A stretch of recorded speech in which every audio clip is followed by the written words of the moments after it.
And we were just talking that it's been so cool these recent weeks because we've had a historian. We had a historian last week. It was really super interesting. Echoes going. Is that Jason? The historian. We had Professor McDonald last week, and then we've had we've told some fascinating stories from his really interesting life, and we've been doing work across all disciplines. It's been a really great last month or so. Today is going to be especially exciting, talking about the intersection of art and athletics, which is a really fascinating story that Faisal's going to share. All of you have read about Faisal, and maybe some of you have seen a statue of him downtown, and he's doing so many cool things as a professor in the art department. But way more than that, has been doing really, really interesting and impactful work for many years in the U.S. and way beyond. So we're really excited to have you with us here today, Faisal, and to hear a bit about your story in athletics and art and how they come together. Thanks for joining us. Thank you all for coming, and thank you, Professor Miller, for the invitation. I'll be as quick as possible. I won't do it in 45 minutes, which is half of a football match. I'm talking about not soccer, British football. All right, I'm joking. But yeah, I'm going to really fly through just an overview of my own artistic practice and how sports factored in. So I'm a professor in the art department. My area is printmaking. But what I want to do is tell you a little bit about, so when I was younger,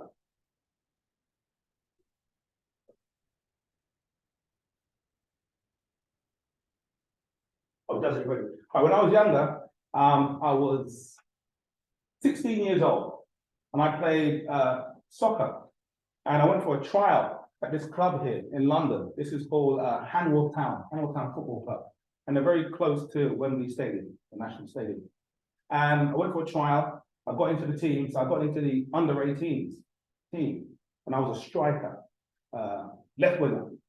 And we played against teams like Fulham, West Ham. And when I got to 18, I had to make a choice to apply to art school or pursue a career as a professional footballer. And for me, football was easy because in art school, you got kudos if you were good at the sport. And in the UK, it's only cricket or football, and in brackets, soccer. So when I say football, I'm talking about soccer. So the good thing for me with football was it felt like it was almost like a dance. And, you have to have what I would say good premonition. So, when I would go to a game and the other team would turn up, I'd be looking at the opposition and watching them as they were warming up. They're like, what are you doing that for? Because I was watching their body language. When I was a kid, I'd go to the local barber shop with my dad. And in the 70s, you're told kids have seen and not heard. So I was very good at observing. So I'd observe the teams that they come to warm up. And I said, well, that person's got a limp. That person's left footed. That one hasn't got very good acceleration. And I could kind of work out where the weak spots were in the team. So when the game started, obviously, I'm on the left side of the pitch. And the right back, the person that's marking me, I'm looking at their right back, I'm looking at their left back. So both of the wingers, the attacking wingers, are looking at the size of each of those defenders. And then obviously you learn like body engineering or the physics. The taller somebody is, the shorter I am, I've got a better sense of gravity. So I'm quicker in going around that person. So we would always kind of interchange as strikers. And I think having that sense of vision was very much linked to my creative life. Because at the same time that I was playing soccer, I was studying my foundation to get into art school. And then I had to, leave the semi-pro team and just play Sunday league so that I could focus on my art career. What was interesting that I found today was this is my old goal scoring trophy. I've got about 8 of them, but they're in London, but I found this one which is in my studio. But over here, more important, was an article that they wrote about me. So when I was born, my name was Paul Anthony Douglas. I came to the UK when I was 18 as an exchange student at Massachusetts College of Art. And when I went back, I changed my name to Faisal Abdu'Allah. So it says here, Hanwell Town needed to go to extra time to dispose of Princess Park. Paul Douglas called for them in normal time, and the winner came from Melvin Watts in the second half of extra time. So I do remember when I was 18, we would always end up in the local newspaper if we had any games. So that was the beauty of playing for kind of a semi-pro team. And this was the last club that I played for. That was like a recognized Sunday League team. And I stopped playing around 2005 competitively. I couldn't take injuries. It was hard, you know.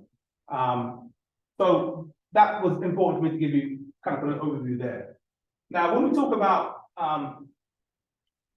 the arts and sport and athletics and whether they kind of cross over, I do a lot of collaboration work.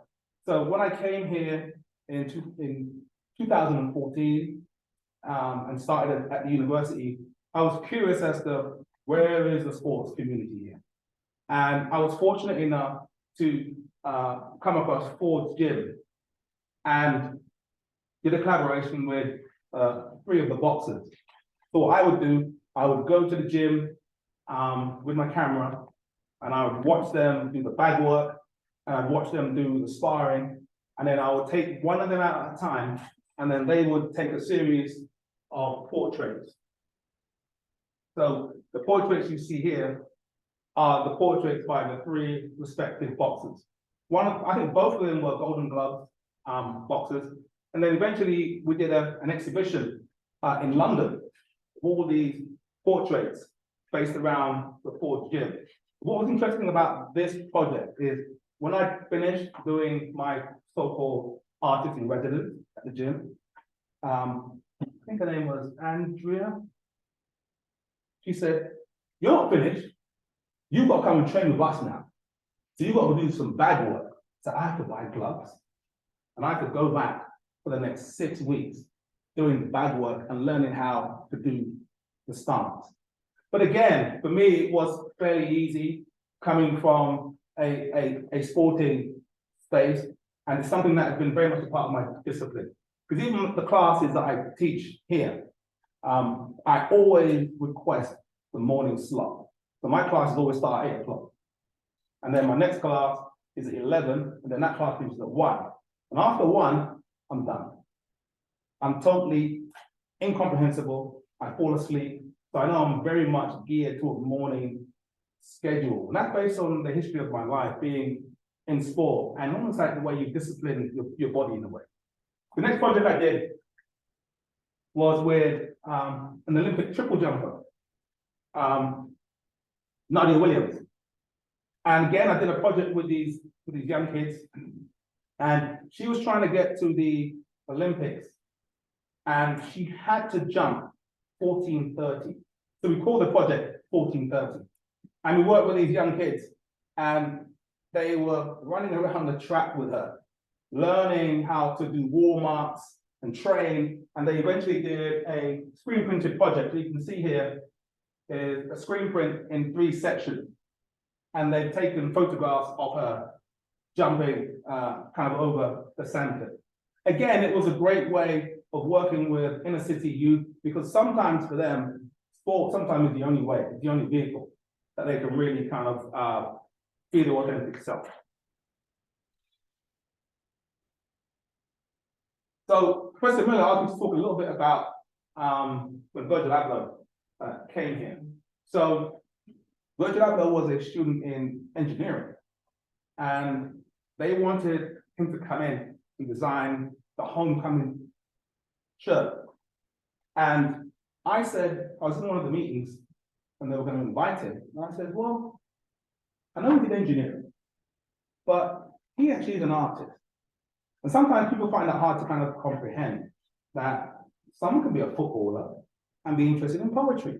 Somebody can be, you know, an engineer and be interested in architecture. So why do we seem to think that people have to have this, you know, one way of practice? So I said, why don't we use his signature image, which is the off-white image on the table over there, and why don't we do a limited edition print on paper? All of his work is fashion, people wear it. How about if we did a limited edition print? And they said, well, okay, why don't you do it? I was like, okay. So I emailed Virgil, and they emailed me back and said, yeah, we'll be happy to do a limited edition print, but you need to print a sample first. I was like, oh, okay. So I think he was coming like on one of the weekends, and we only literally had 2 days to print the sample and then get his lesson and then run the edition. So I worked with a grad student, and I had to cut the film for the kind of off-white logo. And then we printed it must have been like on a Thursday night. And then Friday morning, we went over to the Hilton. We met Virgil. And there he is. There's a student that I printed it with, Aaron. This was Trent, who was at the foundation. There's Virgil in the middle. And there's myself. And I never forget how humble and really sincere he was. And he was like, oh, these are great. Yeah, you can print it. And then we literally had to then leave the hotel and go up to Humanities on the 6th floor and literally spend the entire day screen printing this edition of screen print. And they were based kind of on his design. And what was nice is when he came up with his phone and he was doing live Twitter feed then. He said, hey, I'm up at UW Madison, I'm in the screen print room, and I'm working with Faisal and Aaron. And it really transformed this young person's life, Aaron David. And even to this day, because what Virgil did, when we sign prints, we do a thing called AP in the corner. If you ever go into the gallery, you look at a print, and you see in the corner AP, it means an artist proof. And basically Virgil did 3 of those artist proofs and gave one to Aaron, gave one to me. And that's a really beautiful gesture when the artist can be that kind of generous. Part of my art practice, some of you may or may not know, when I came here in 1989, I was at Boston, Massachusetts College of Art, doing my degree in fine art printmaking, and I learned to cut hair while I was there, because I couldn't find a barber. So a friend of mine, I went to the local barbers downtown Boston, had a haircut, wasn't impressed. When I came back, he said, hey, I can cut your hair for you. We became friends. He started cutting my hair. And then I think it was in the 5th week, he got an injury playing basketball. And he said, could I cut his hair for him? I said, sure. So I just tried it. And it looked, I must say, it looked pretty good. And he went, have you cut hair before? I said, no, but I had gone to the school of higher learning when I was 5 years old. When I kept sitting in the barber shop, watching the barber, looking at what they were doing, being amazed at the action. And the fact that barbering, when I was a kid, felt like drawing, sculpting. They're cutting away, making these wonderful, at the time, these bold afros. So they'd make these beautiful curves. And then they take out the razor and the soap, and then they use the cutthroat on the leather. And they start to carve and create these beautiful lines and arcs. So it's almost as if I was already being trained how to use my hands. So years later, fast forward, I went to art school, graduated in 91 with my BA. Then from 91 to 93, did my master's at the Royal College of Art, and carried on cutting hair while I was at art school. And then in 2003, I got a phone call from an artist called Jessica Borsanger.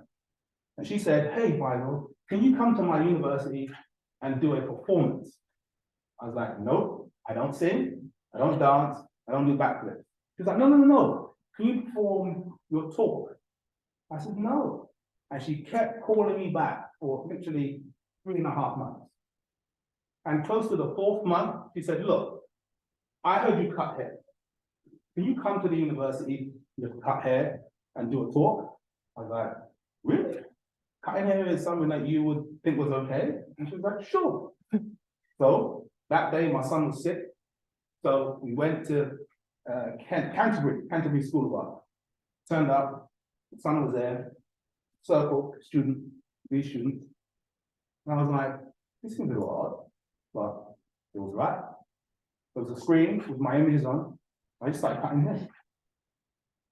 And they were fascinated, they were like this. And I was doing all these like funky patterns in the head with a razor.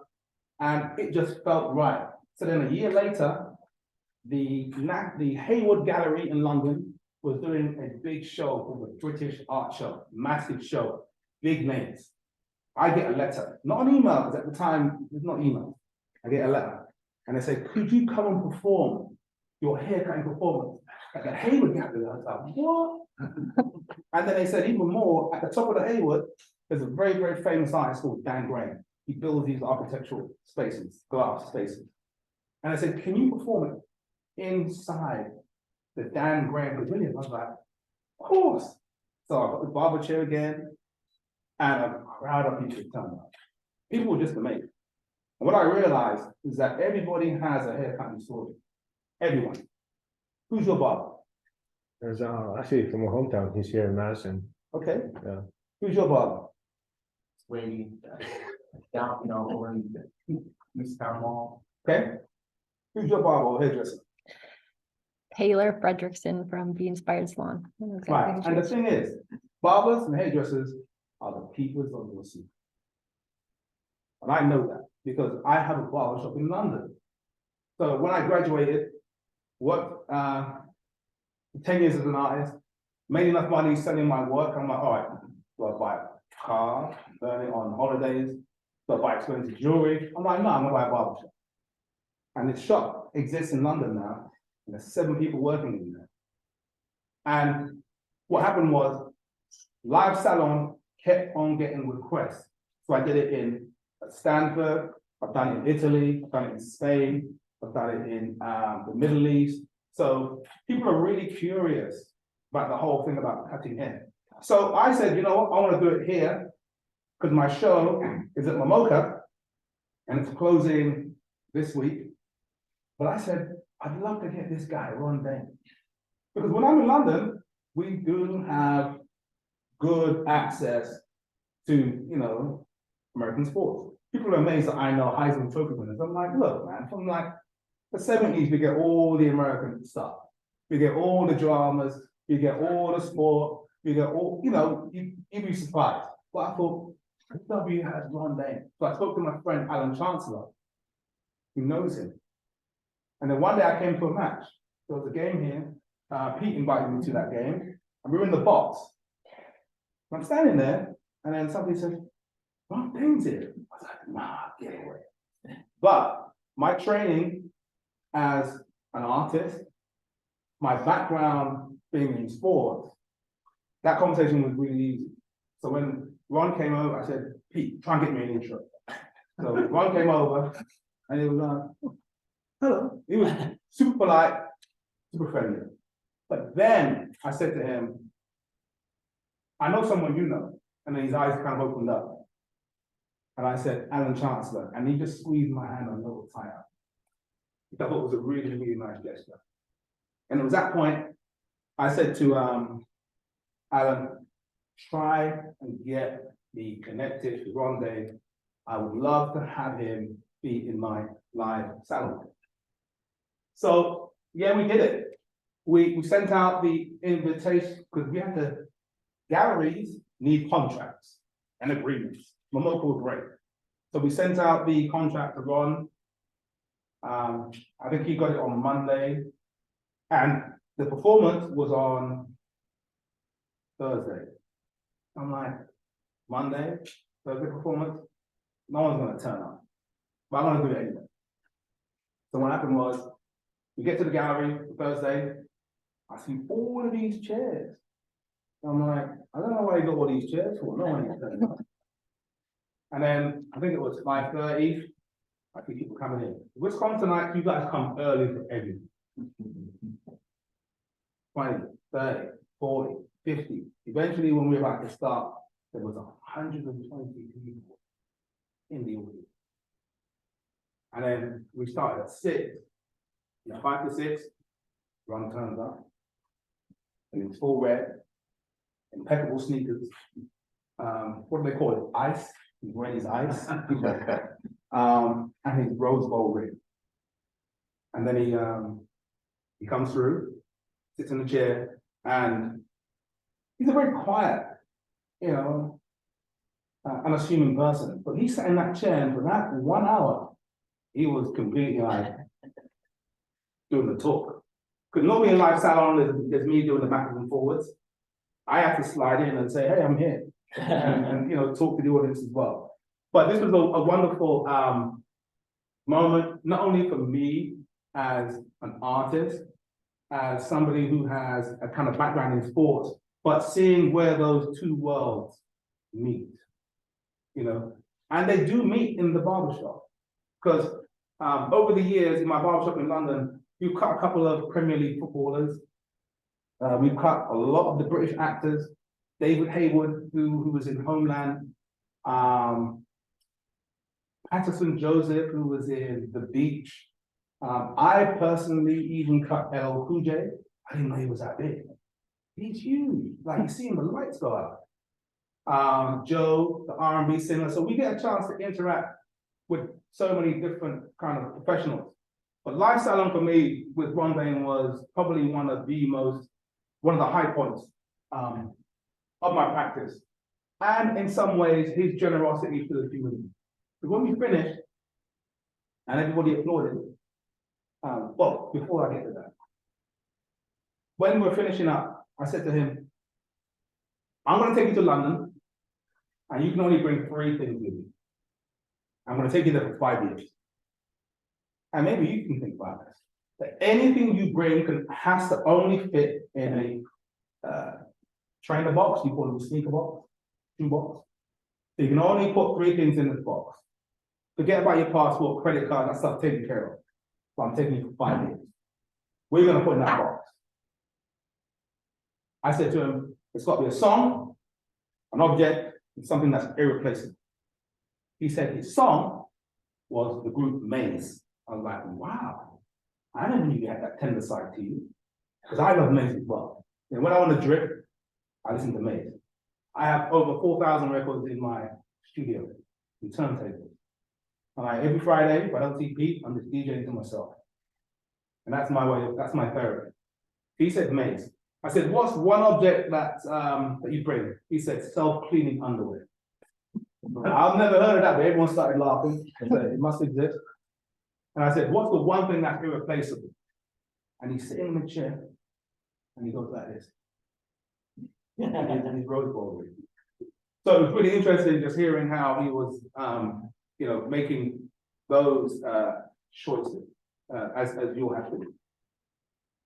But what was nice about this at the very end, this young kid got up. It must have been about 7 or 8, and he had his sketchbook.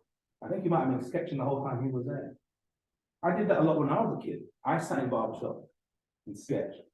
And that's when you go to my show and you see a gold-plated barber chair and these comics, because I would draw from comics. And this young kid just came straight up to him and asked him to sign his sketchbook. Such a beautiful moment. And then this elderly gentleman walks forward in a number 33 football shirt. And you know that was worn because the back, you could just about see one of the 3s. So he probably had it from the 90s. And he just asked Ron if he could sign it for him. And for me, that is what I felt really is the power of art, the power of live salon, the power of bringing something very ordinary into a very kind of public setting and see how it affects and transforms people's lives.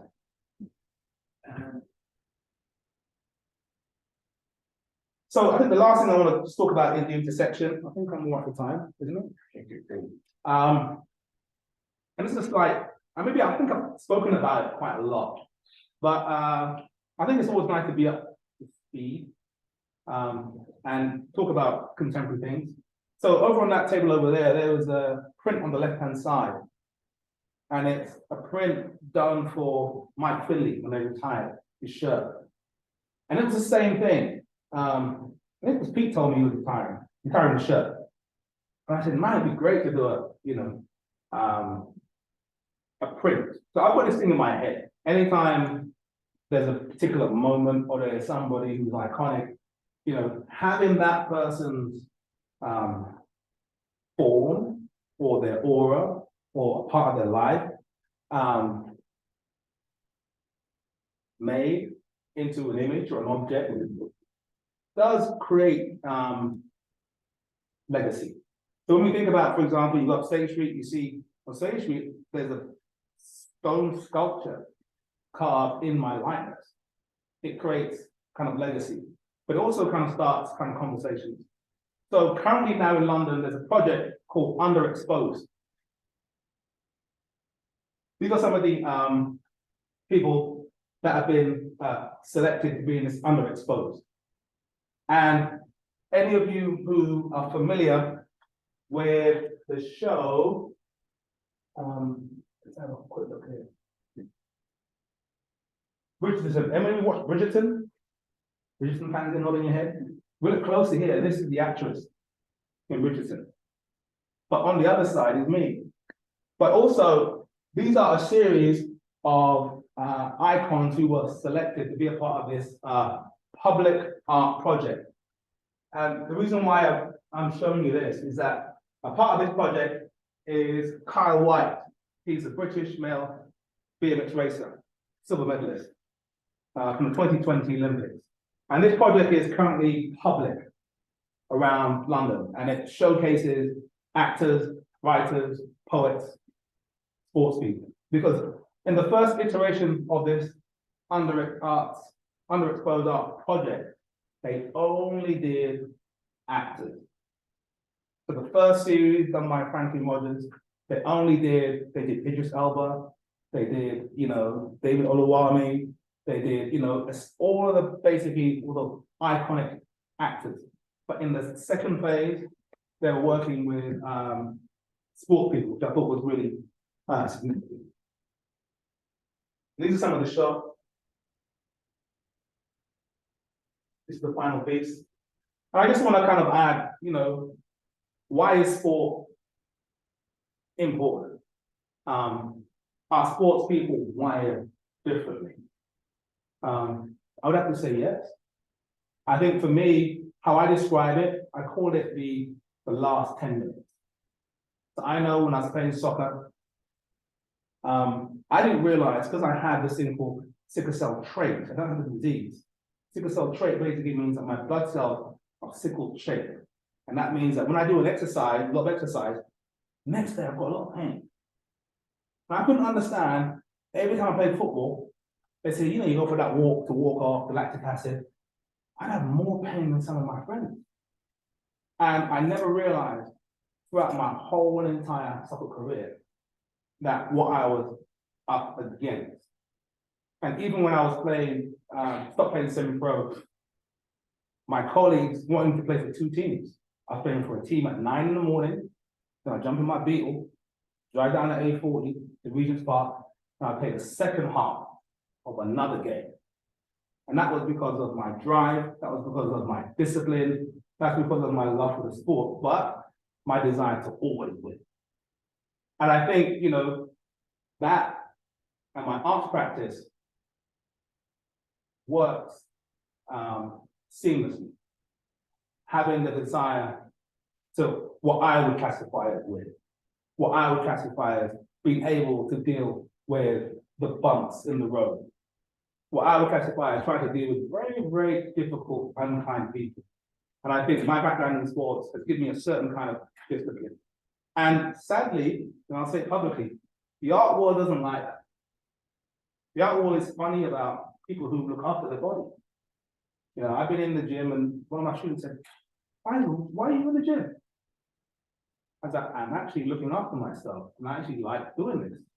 And he said, I'm here as well, but I know that when I speak to my friends, and I said I'm going to the gym, they're saying, no, artists shouldn't be going to the gym.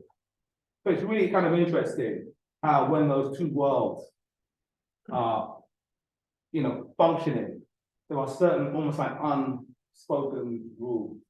And it's even in the same way when I opened up the barber shop and people were having conversations at the tape gallery and said, what's Faisal doing? Oh, he's no longer being an artist. He's going to be the Nicky Clark of the hairdressing world.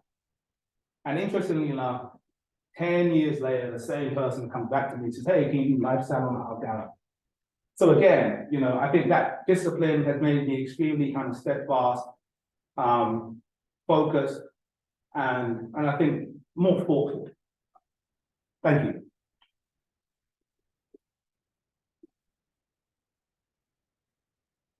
Any questions?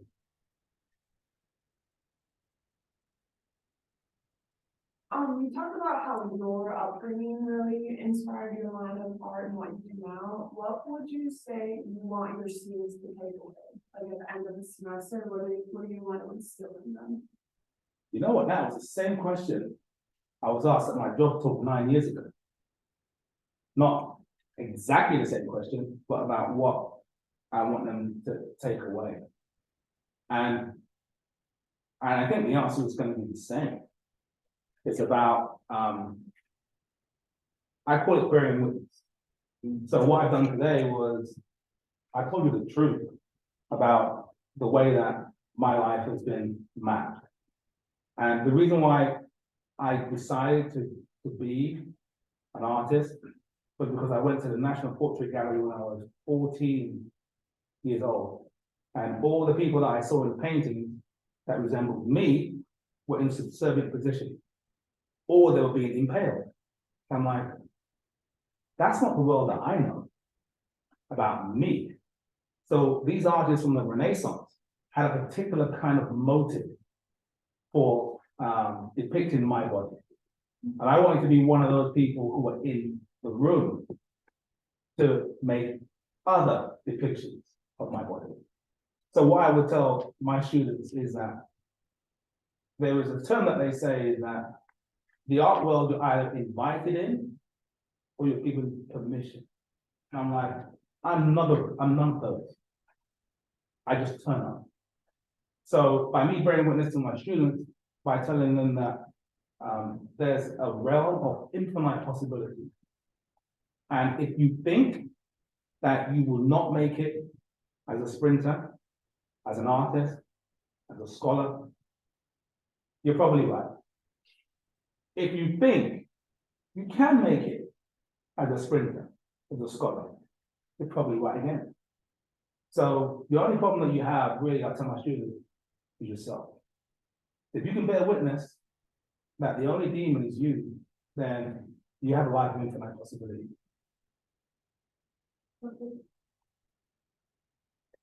No question. Go ahead. So what made you choose the age you had to choose whether you go to art school or pursue a professional football career?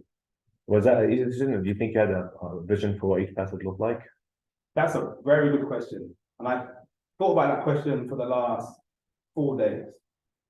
And I think in athletics, or just being a sports person, there's something about timing, where you know your body.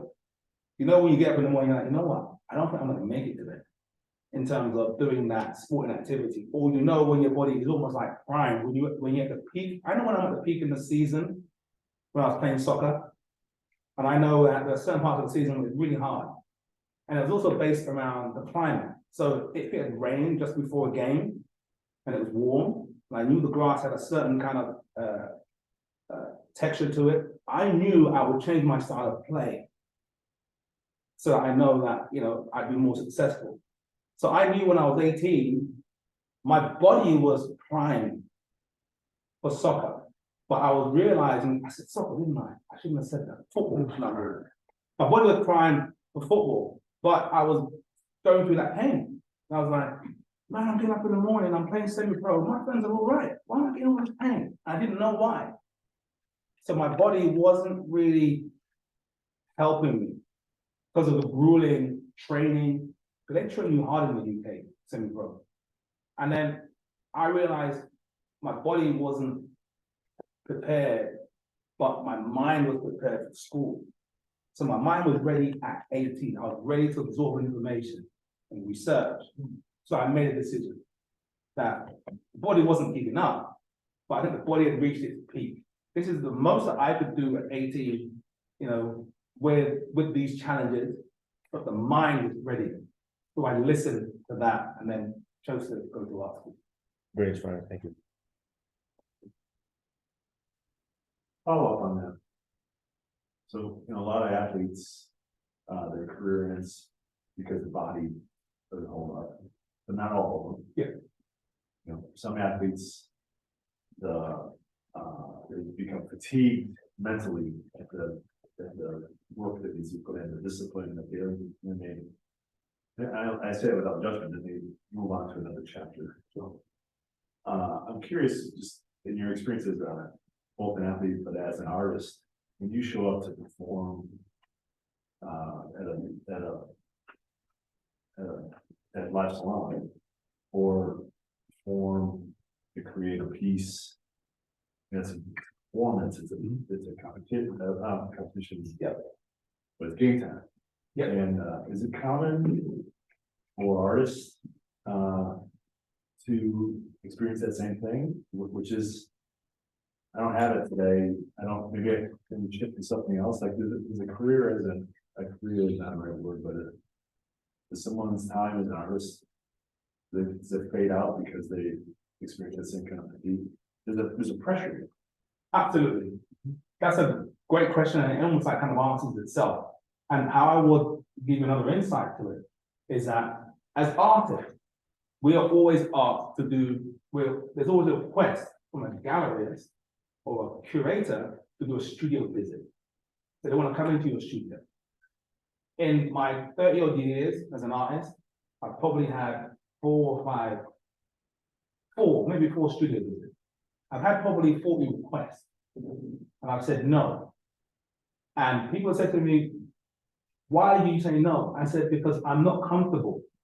I'm not comfortable with somebody coming into my studio, which is my private space, where I plant seeds. And I plant seeds as ideas, and curators come in and they kill it. So if you're gonna come in and kill my dream, kill my idea, you're not coming into my sacrosanct space. Because once you kill the idea, start over again. And it makes me tired.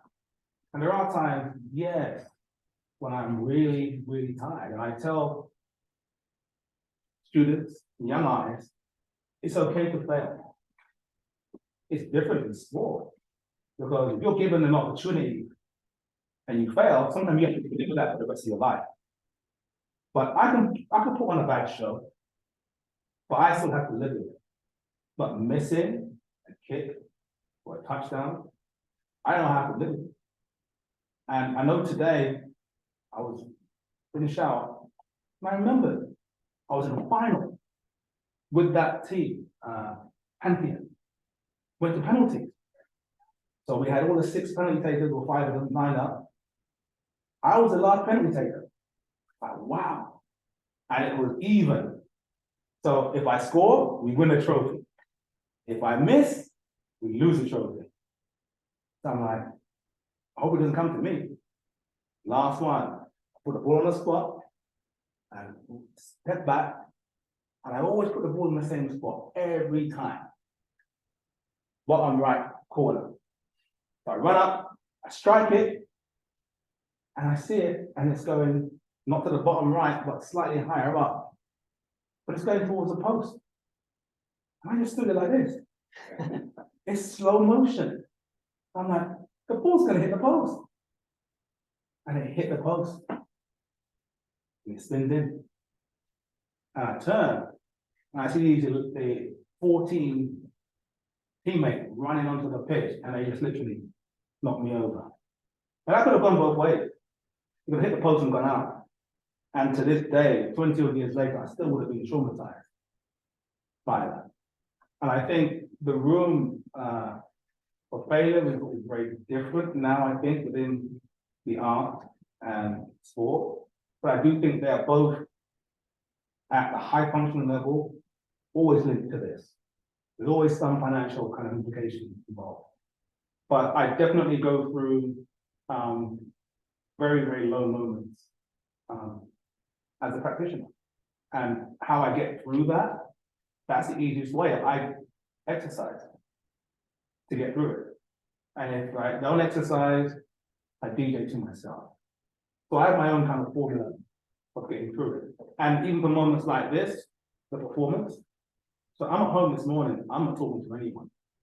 I'm just lying in the phone. Because I don't have notes. All I have is my history. And then I have to find a way to bring all of that into this room when I get here. I try to just pull it in different places. Yeah, thank you. So I know you're still a fan of sport and you watch different sports. Are there certain leagues or sports that you think do an interesting job of artistically representing what they do? Like you showed a couple of the pictures you showed were of the BMX Olympic racer, and that was an interesting thing. Have you noticed like EPL or any other leagues that do interesting things artistically? That's a really good question.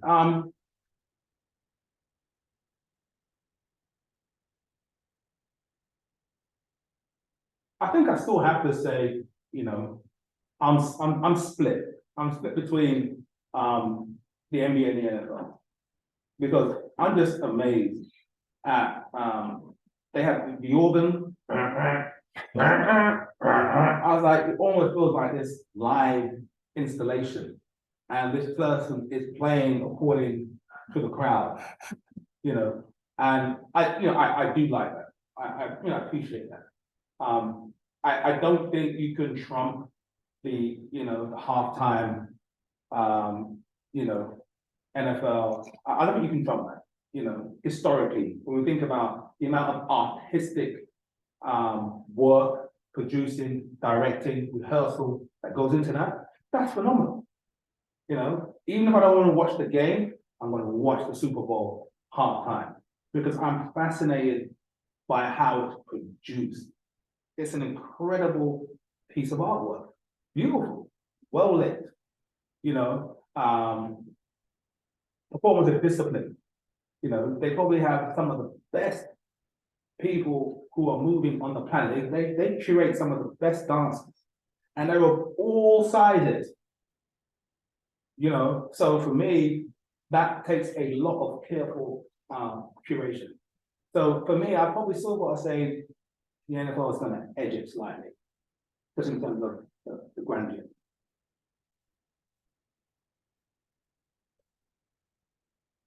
Well, before you all step out, check out some of the art, and Faisal's is so great. Thank you so much. Yeah, no, Anthony's got some great work over there. The thing you're very humble about is also Faisal is a very generous mentor to many people around town, to kids and schools around the community, to people here, even to Anthony and to so many people. So you are very humble about that, but just a very generous mentor and sharing your gifts. So that's a really great thing. And for me, I just tried to. I came and spoke to the basketball team. I did say to them, "Who's been to the Chazen?" I think two of them put their hand up. I was like, "That's crazy. You have a world-class museum on this campus. They have Andy Warhol. They have all kind of pieces in there. You must go in and just give yourself downtime." And I said, as a sports person, you don't realize how much the arts are implicated in your practice. I was number one thing I admire about the US institutions and the athletics department is how they groom their students ready for camera. They're already doing their interviews. They're like pros already. But for me, that is theater and drama. So they should be taking classes in theater and drama to really understand the camera, understand voice.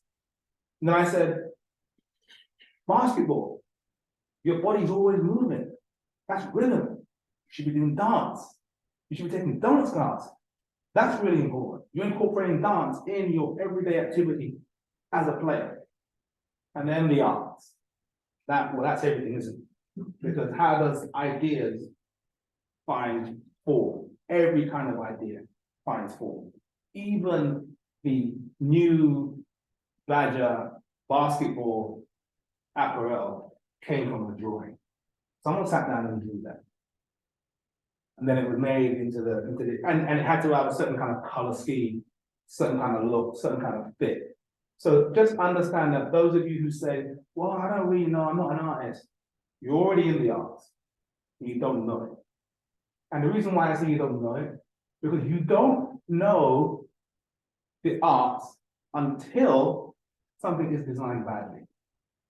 You only recognize something when you open a door and you catch your finger on a door, it's just been designed badly. When you use a product, it doesn't work properly, there's a recall because it was designed badly. Good design is seamless. Good design is seamless. You don't have a problem with it. You put on a pair of trousers, when you get up in the morning, you put on a shirt back to front, it feels odd because of the way the design was not designed you to wear it that way.